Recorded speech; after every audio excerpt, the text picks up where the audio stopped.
My name is Dustin Bennett with Dustin Bennett Real Estate, brokered by eXp Realty. I'm here today with Max Doran, my preferred lender with Central Bank of the Carolinas. Max and I have been working together for the past 4 years and have a proven history helping home buyers achieve the goal of home ownership. Max is going to go over some helpful tips today to get you prepared for buying your home.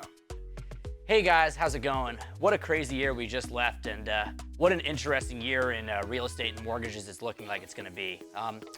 One of the biggest things we're dealing with right now is a massive lack of inventory. And with that massive lack of inventory, it's utmost importance that you guys are getting your pre-quals done ahead of time. So biggest thing right now, we want to contact a local lender. Local lenders are going to have a better idea of the market. We're going to have a better idea of essentially what you need to have on your pre-qualification to be competitive. Some of the biggest things that you guys can get ahead of right now and kind of just get organized are credit score. For credit score, I like to use Credit Karma occasionally. The credit scores on Credit Karma aren't always going to be as accurate as the actual FICO scores that we pull, but they will give you an idea of where your credit score is moving. Guys, we want to see credit scores that are honestly right now a little bit higher. So the higher the credit score, the better. It's not going to hurt you guys to ever have a great credit score in 740 and above. Another big thing we're going to look at is income. That differs. Income for a person who's commission only versus salary is going to have some differences in how we pre-qualify you. If we're looking at people who are self-employed right now, they're having a little bit of a harder time. We're needing additional documents. Commission only employees, we're needing those 2 years. Make sure we have our W-2s, our tax returns, our pay stubs for the last 30 days organized to give to your lender.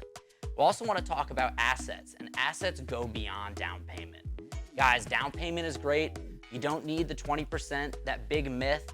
A lot of people do not put down 20%, and that's fine.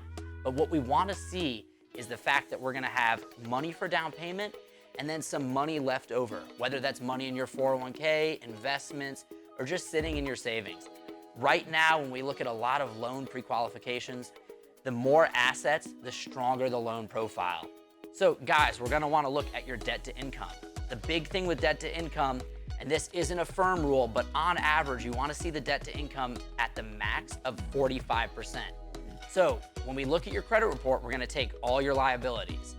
Maybe it's your credit card payments, it's your car payments. If you have another mortgage, we're gonna add that in there as well. The sum of all those liabilities, guys, plus your new home payment versus your income, we want to keep at around a 45. These are some broad tips. It's really important that you guys get ahead of it.